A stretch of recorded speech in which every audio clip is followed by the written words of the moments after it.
皆さんこんにちは。村本直達です。今回は2ヶ月ほど前に購入したポップガード、ステッドマンというメーカーのプロスクリーン101という製品なんですけれども、使ってみたらすごく良かったです。それで今回はそのレビューをしたいと思います。ジャンルとしては卓録 DTM の話になります。それではスタートです。なおチャンネル。最初にポップガードは一体どういうものなのかを説明します。分かっている人はここを飛ばしてもらって構いません。ポップガードはマイクの直前にマイクの手前につけるもので、人が話すときに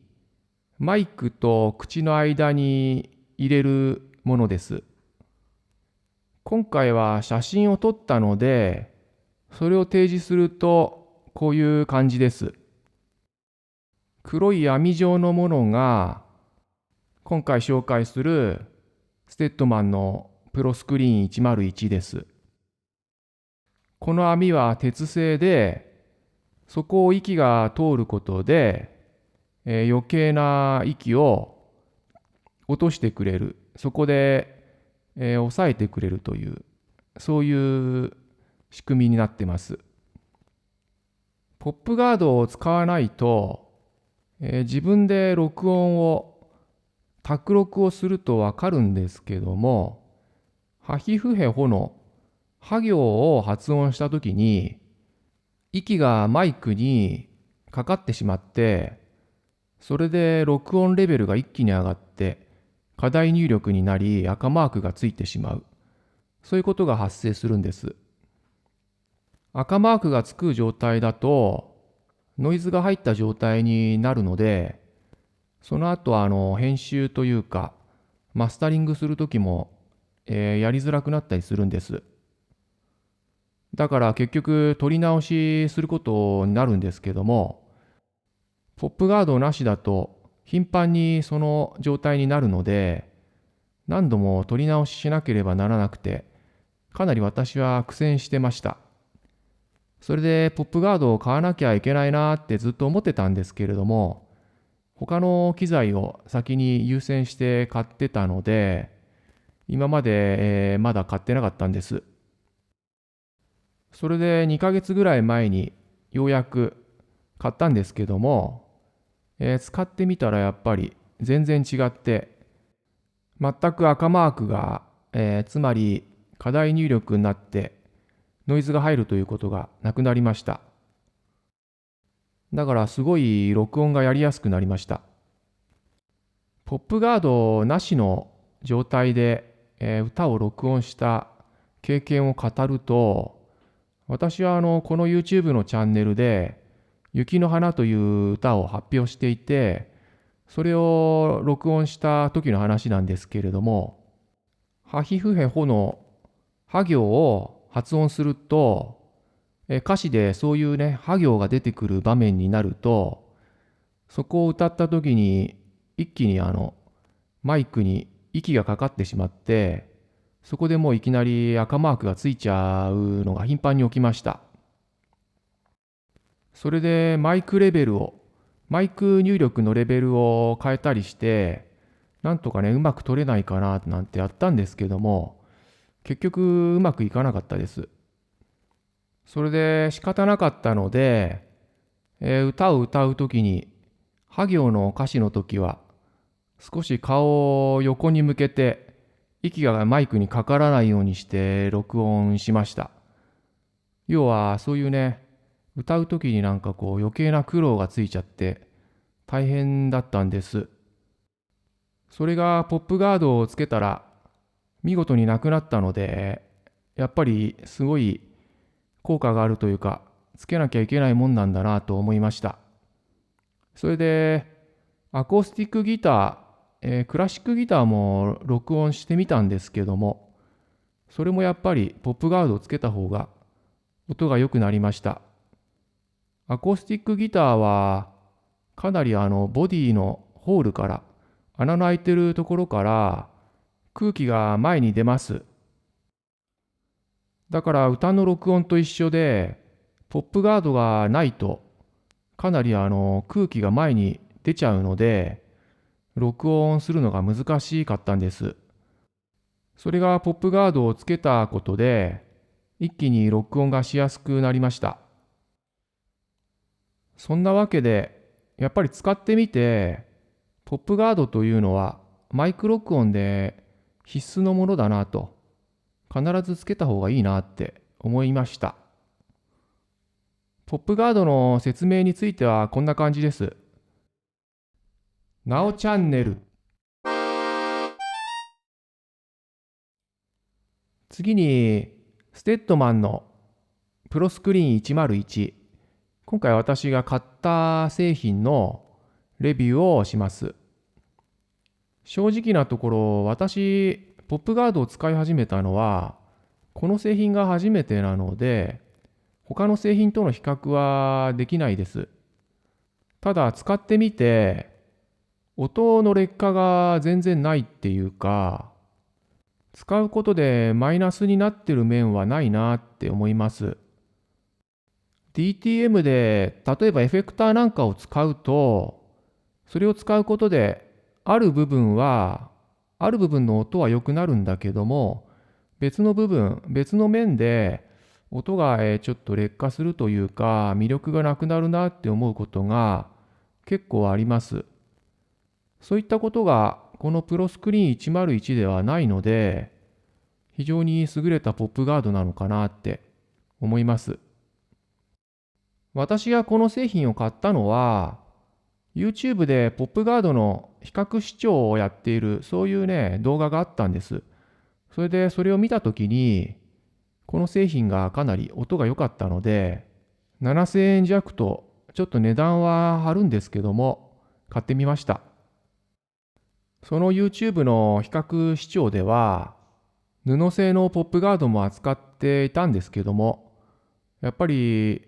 プロスクリーン101みたいな、鉄製のポップガードの方がいいみたいで、音は明らかに布製のはね、良くなかったんですよ。それで布製のやつだと、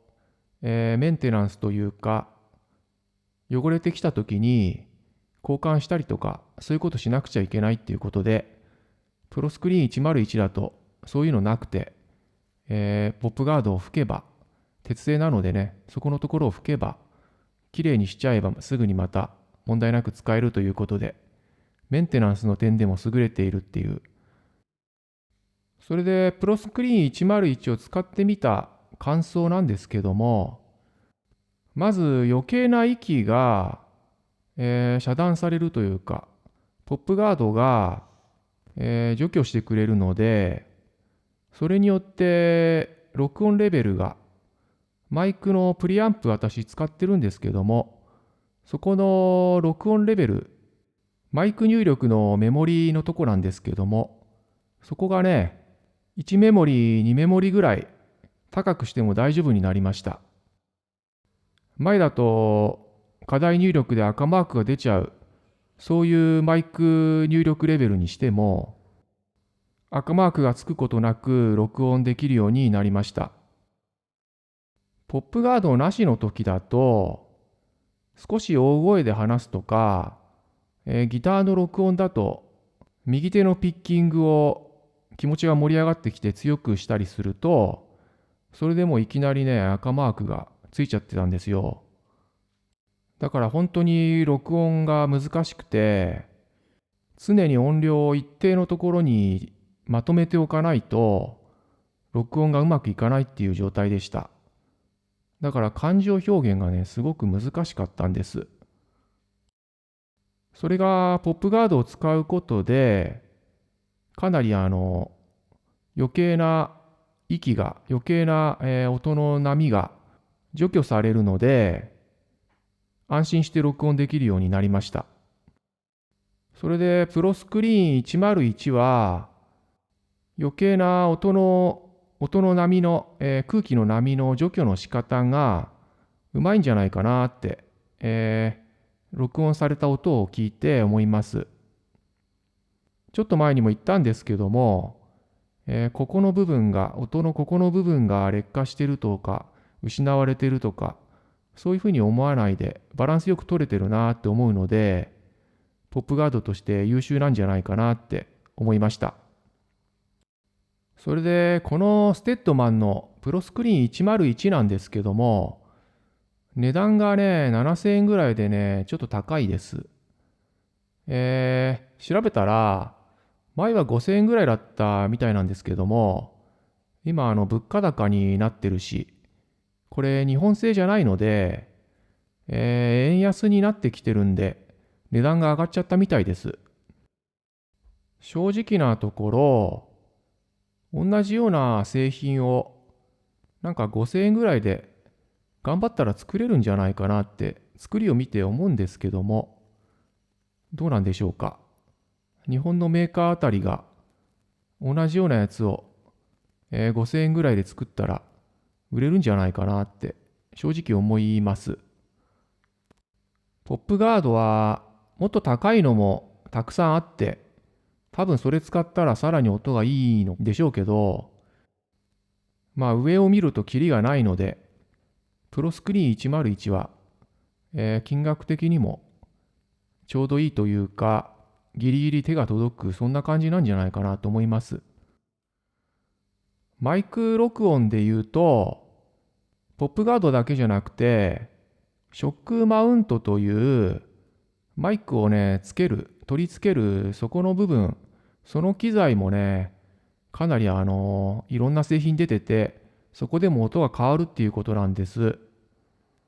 私が先ほど述べた YouTube の比較視聴の動画では、ショックマウントも比較視聴していて、そっちの方がポップガードよりも音の変化は大きいっていう話でした。私が今使っているショックマウントは、写真を見てもらえばわかるんですけども、かなり作りがね、安いやつで、値段も安かったんですけども、ゴムで振動を抑制するゴムを使うタイプなんですけども、そのゴムがね、結構すぐ伸びちゃって、ちょっとね、自分で短くして止めて、それでゴムの力を、強くしているというか、ゴムの力を調節している、そんな状態です。写真を見るとわかると思うんですけども、正直、見栄えが悪いし、いまいちゴムが効いてないです。そんなわけで、あんまり安いのを買うのも良くないのかなって思います。ぶっちゃけた話、ショックマウントについてはいずれ買い替えるというか、もっといいやつにしなければいけないんだろうなって思ってます。なおチャンネル。